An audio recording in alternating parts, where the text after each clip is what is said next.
Well, hi YouTube. It's the old dog and baby May coming at you from our underground bunker during quarantine. And this little video is about the two of us just reviewing some comments that we've received off of the last video. And the last video was kind of helter-skelter. It was all over the place, and that's fine. So what we addressed last time, what you guys commented on the most, and you gave me some great suggestions, by the way, was about her future and what I could do in order to help her once I go to the Happy Hunting Ground. And in the meantime also, we had a little trivia question about what age May looks like in real. She's 34 years old. And so we'll hit that one first. Everybody was real sweet, and I think honest. They all said she looks in her early 20s, mid 20s. And so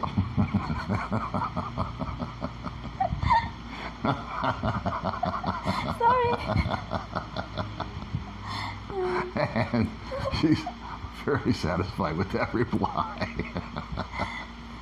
Another great suggestion that I got from all you guys was in regards to her future, something I never thought of, and something I always avoided in the States because I always thought it was a scam or a ripoff or whatever, but insurance, life insurance. And so that's going to be my goal is I'm going to start putting some feelers out now so that I can probably go ahead and pull the trigger on a policy for her. And I'll reach out to some guys here locally that already have a policy because I don't trust the internet and the online stuff and all that. And you know, I prefer to have a human being in front of me, but I've heard so many horror stories about life insurance companies, and I've seen movies about it, and you know where I'm coming from. So it's not that I'm spending 50 or 60 bucks a month, but I don't want to spend 50 or 60 bucks a month on nothing or something worthless. And I definitely want it to work for her. And then just thinking ahead, I would probably need to get a third party or a couple of third parties to help her when that day does arrive so she could execute it, because it would be confusing, I think. So I appreciate those suggestions very much in regards to her. And on the quarantine, I got a great, Tony wrote to me this: I have been stuck with my wife for 3 weeks in quarantine. Turns out she's a fairly nice lady. That's probably my favorite one. As far as the monetization thing goes, what was funny was what you do is I didn't know what was going on, so they said, you want to put the ads on? I said, sure. So I did it, and you do it for each video. And I think I've got 75 or 80 videos, and about 6 or 7 of them, they just said, no, this is not this. And so I looked at it, and I said, why are those so scary? And a lot of them were recent ones that in the tag, or in the headline, if you will, it mentioned the coronavirus. And I thought, you know what, that's understandable, because there's a lot of stuff out there that could be way misleading information. In other words, I could be a guy that claims to be the one guy that has the cure or the answer or the conspiracy or whatever. And so they're kind of trying to protect all of us from misinformation that could really be damaging to us. So that I appreciated. But then I went through it, and one video came up. I just thought I'd share this with the guys that have been following me for a while. The video that seemed to put this kibosh on me getting monetized because of the headline was entitled Suicide and Depression, where I talked about some of the struggles that I went through in America prior to coming out here, and some of the mental anguish that I was going through, and other people suffer also. And the reason that I put that video up was a last minute thing, because I was having coffee and a friend of mine came up and told me that he was thinking about ending it right then and there. And I did my level best, which was not very good, to try to, you know, console him and talk him out of it. He never went through with it, thank God. But then I went home that day and I made that video. So I guess the gay scooter wasn't the issue after all. Everybody kept saying, you got to stop talking about your gay scooter, and gay just means you're happy. So there's no way, no how they could possibly get upset about that. but suicide and depression. I guess they went back and looked at that video. So the good news is that, and that's not monetized still. I guess they find that to be questionable. So I don't know. That's that. What else were we going to talk about? Let's see. We talked about your age. Yeah. We talked about the monetization thing. We're not going to change the channel at all, monetization and no monetization, because this is my video diary, so I'm not going to kowtow to that. And you know, if they demonetize something, they demonetize it. It's no big deal. There were some other questions on here. Oh yeah, the life insurance policy. I think that's a very good idea. As soon as her and I wrap this video up, I'm going to go ahead and record one about would I own a business out here, because I got some comments on that. Yesterday, we took the day off. It is like Serengeti hot out here. It's Africa hot. And we were just melting yesterday. So anyway, I'm looking through some of the comments here. I haven't replied to them personally, just because it was hot and I was lazy. May, you got something you want to say, right? Okay. Hi guys. Good morning. So Daddy Paul is busy. Oh yeah, go ahead. Yeah, I'm going to read this. You tell them whatever you got on your head. Okay, guys. Good morning, and thank you for the comment to Daddy Paul the channel. So about my age. Thank you so much, guys. I'm very appreciative. I'm so happy. So Daddy Paul. Yes. Let's go. I'm right here. You have a question for me or them? Yeah, first with you, and then second first in with me? Daddy Okay. Paul. All right. Well, shoot, baby. Okay, Daddy Paul. Yes, baby May. How many years for living in the Philippines? 3 years. Oh, 3 years. So why you plan to living in here in the Philippines? Why? Okay. Well, a good question. Wow. Pretty good, huh? Move over, Paul. The reason I came to the Philippines is primarily financial. I didn't want to work anymore, and I could not live in America on my little Social Security check. But I knew I could live in the Philippines or Vietnam or Laos or whatever, some Southeastern country that would take me, South Asian country that would take me. And that's why I came here. That was the primary reason, was I just didn't want to work anymore. I just kind of wanted to come, I wanted to get away. I needed a change of scenery. I needed to reboot my life.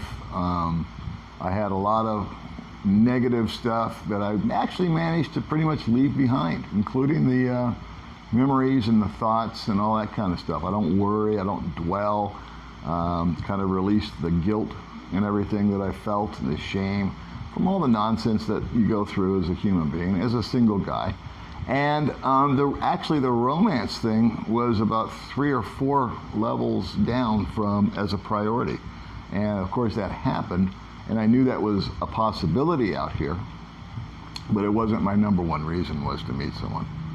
Okay? Okay, and then second, For me or them?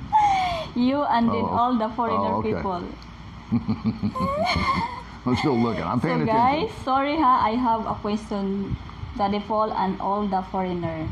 So guys, sorry, but I would like to question that because it's very long time. My heart, she like for the question about the why foreigner. She like the Filipina girlfriend or married to Filipina. Why married to the foreigner girl? What is difference for Filipina girl or foreigner girl? What is different? Okay. So what's the difference between an American woman and a Filipino woman? Yeah. Is that what you're asking me? Yeah. Because I'm from America, so I can't talk about Australian girls or New Zealand or any of that kind of stuff. Well, the answer to that is women I'll just sum it up, okay? Yeah. In America, women are feminists, and in the Philippines, women are feminine. How do you like that? You know what?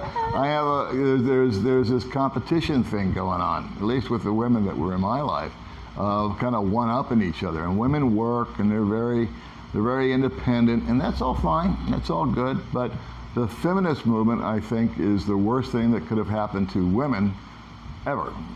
So, but here, that just hasn't shown itself. And I've known a lot of people, and here, for example, you take a lot of pride in just staying home, keeping a pretty home. That's your pride. You're proud of that.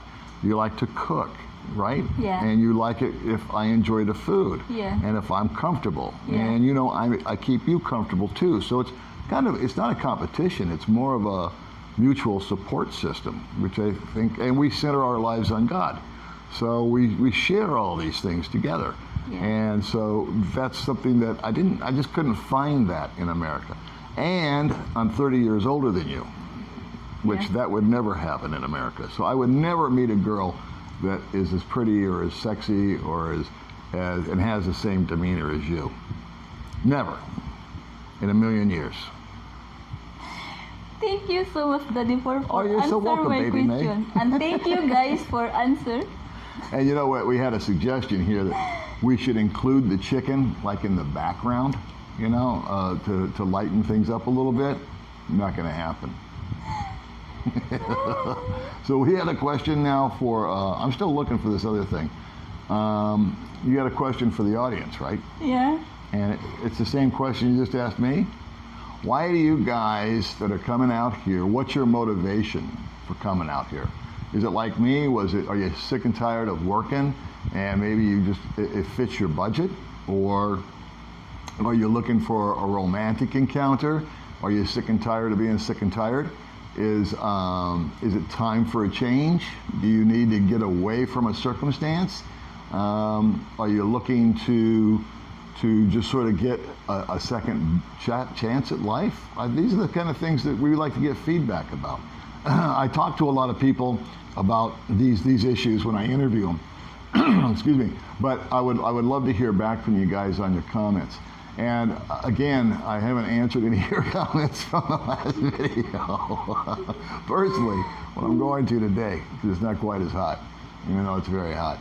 And that's it. What else you got, girlfriend? Huh? You got any other questions? I'm done the question to the. You're done the question. With you and then to all foreigner. Okay. Yeah.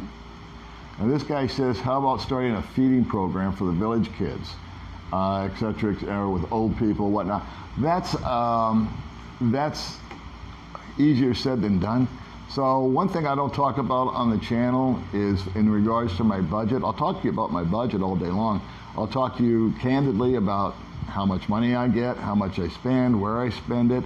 But the one thing that I don't get into is what I do under the radar for others. It's just something that is between me and God, and I don't think it should be promoted or spoken of. It's just private to me, because it can come off as boasting, or it could look as cheap. I don't know, however people interpret it. So I just don't go there. I find that's easier or better for me. But what her and I do together is just what we do. And how did I get off on that? What else? Oh, shit, I forgot. So you don't have any more questions. And I lost my train of thought. So anyway, where's my last question here? Oh, the feeding program thing. That's where I got off on. Straight from the heart. Please post May's channel. Okay, I'll put a link up for her little channel. And what else? The insurance policy. Again, kids, what kids? Oh, Social Security. That's what it was. That's what it was. That's what it was. Guys wanted to know that if maybe May and I got married, would she be entitled to any of my Social Security once I depart this fine planet? And the answer is no. She wouldn't. She wouldn't get survivor's benefits. I haven't dug into that real deep. There might be a chance that if we got married and then we went to the States and she lived there for 5 years, then she could apply for some sort of citizenship. Again, I haven't dug into it, so I'm just talking out my ass right now. But one thing I do know is that if we had a kid together, that I would get 50%, or the child would get 50% of my Social Security check. So using round numbers, if I was getting $1,000 a month on Social Security, I would now get bumped up to $1,500. And then when I die, to put it bluntly, I believe the child gets the 50%, or it may go up to 75. Again, I didn't investigate it. I just kind of went off of comments that I received. So there's something that might be viable in the future. I'm not. She's dying to have a kid. I'm not. I just don't feel I could be a suitable father. I think I'm too old. And It's not old. You look young. You look 40. Look, getting the can of slim. worms with that one.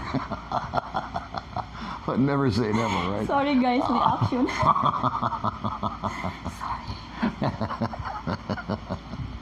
So anyway, and to answer your questions up front, I told her from the beginning, from day one, I said I don't want to have any kids, and if that's what you're looking for, then you need to keep on keeping on. But she stuck around, so I don't know. Anything else? I'm going to do my should I start a business video, and try to get back to some of your comments while this thing uploads. It takes about 7-8 hours to upload a video here. What time is it? It's 11:25 in the afternoon, and it's still quarantine. Real quick. Quarantine. They gave us these goofy passes, and we haven't even tried to go from Valencia, where I live, to Dumaguete, which is kind of where the banks and Hypermart and Robinsons is.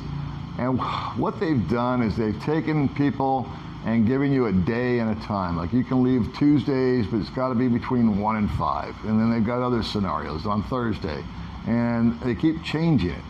And what they've done is really ineffective. In fact, it's counterproductive. There's people that are just piling up at these goofy checkpoints because from what I'm told, you drive up to the officer at the checkpoint and you give him your pass, and then you've got to give him your ID, and then he holds on to your ID until you go and get your stuff, and then you come back and you've got to claim your ID again. Now you can only imagine the bottleneck that there is at these checkpoints. So what you've done is you've taken these people and you've compressed them all together. So the whole social distancing thing is right out the window. And that's just, it's just obscene the way that they're trying to manage this thing. And it's kind of all for show. You know, it's not really accomplishing anything. And then the same thing with the stores. They've taken a smaller amount of people, granted, but they've shortened the hours and the time that you can go. So they're just compressing more people back in the market, which is forming longer lines. So why they can't keep the stores open normal hours, you know, until 7 o'clock at night like they do, 9 o'clock in the morning till 7 at night. They can't do that. For some reason, it's got to be from 12 to 4 or whatever their program is. I honest to God haven't tried it. I had food delivered, so we're missing a couple of items, but I'll be damned if I go down and try to do this checkpoint thing. And I'm 65, so I'm supposed to stay home all day. And she can leave. The pass came out in her name, but she can't drive. So she's got to go with me, or she's got to take public transportation. The public transportation is really limited right now, so the whole thing is just a cluster, you know what. And that's that. All right, that's our video for now. We answered some questions. I got lost in the middle of it all, but you know, what the hell. Say goodbye, baby man. I would like to thank you to all people for always watch my cooking channel. Guys, please always subscribe my cooking channel, Bibi May's Cooking Adventure, please, guys. And thank you to all always watch my cooking show. And I'll put a link on it. Thank you so much, guys. Okay. And don't forget to answer a question about why do you want it? What's your motivation for coming here to the Philippines? Yeah. All right? See you later, guys. Please, guys, answer.